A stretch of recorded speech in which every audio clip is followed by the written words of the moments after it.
কেমন হলো বাংলাদেশের নিগার সুলতানা যৌথীদের প্রস্তুতি? বাংলাদেশের নিগার সুলতানা যৌথীদের প্রস্তুতি অবশ্যই একটু ভালো হওয়ার দরকার ছিল।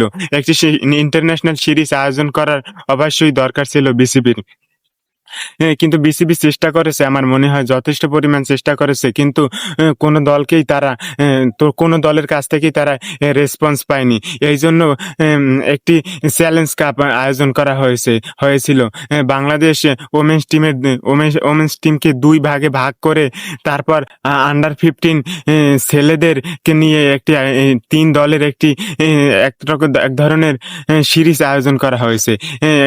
ভালো একটি সিরিজ আয়োজন করা হয়েছে, কিন্তু এই সিরিজে ছেলেদের কাছে একেবারে আমাদের গ্রামের ভাষায় বলা হয়, যাকে বলা হয় গুড়াগড়া, যাদেরকে বলা হয়, কিন্তু তাদের সাথেও তারা একেবারেই পাত্তা পায়নি নিগার সুলতানা যৌথীরা। দেখেন, কোনো টিমই, গ্রিন দল বলেন আর রেড দল বলেন, কোনো দলই কিন্তু ছেলেদের কাছে পাত্তা পায়নি। আমার মনে হয় অবশ্যই একটু ভালো খেলা উচিত ছিল বাংলাদেশের মেয়েদের এই ছোট ছোট ছেলেদের সাথে। অবশ্যই ভালো খেলা উচিত ছিল, কিন্তু তাদের সাথে ছেলেরা উম, বাংলাদেশের ছোট ছোট ছেলেরা যে ডমিনেট করে তাদের সাথে জিতেছে, ভালো খেলেই জিতেছে, একেবারে খুব সুন্দর খেলেই তারা জিতেছে। আমার মনে হয় আর একটু ভালো খেলা অবশ্যই উচিত ছিল। আমি একটু খুশি হতাম যে এই পারফরমেন্সটা যদি ছেলেরা না করে, যদি মেয়েরা করতো, তাহলে বিশ্বকাপের প্রস্তুতির জন্য আমি একটু খুশি হতে পারতাম যে একটি ভালো প্রস্তুতি হয়েছে। কিন্তু তাদের সাথেও তারা একেবারে মোটেই পাত্তা পায়নি। ছোট ছোট ছেলেদের কাছে মোটেও আমি পাত্তা পেতে তাদেরকে দেখিনি।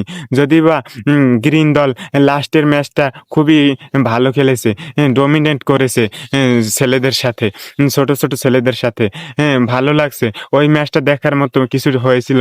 কিন্তু আমি হতাশ যে কোনো ম্যাচই তারা জিততে পারেনি। বাংলাদেশে ওমেন্স টিমের দুই ভাগের একটি টিমও জিততে পারেনি, দুই দলের একটি টিমও জিততে পারেনি। একেবারে অপরাজিত চ্যাম্পিয়ন হয়ে গেছে ছোট ছোট ছেলেরা। তাদের সাথেই এই দশা যে বাংলাদেশের মেয়েদের। আর বিশ্বকাপে কি করবে সেটা হয়তো বা বুঝতেই পারছেন। আশা করি তারপরও ভালো কিছু আশা রাখবো আমরা, যে বাংলাদেশের যৌথীরা ভালো খেলবে, বাংলাদেশের মেয়েরা ভালো খেলবে এবং একটা ভালো পর্যায়ে যাবে বিশ্বকাপে। সেমিফাইনাল সেমিফাইনাল অন্তত বাংলাদেশ খেলবে, এটাই আশা তাদের কাছ থেকে এক্সপেক্ট করবো আমরা।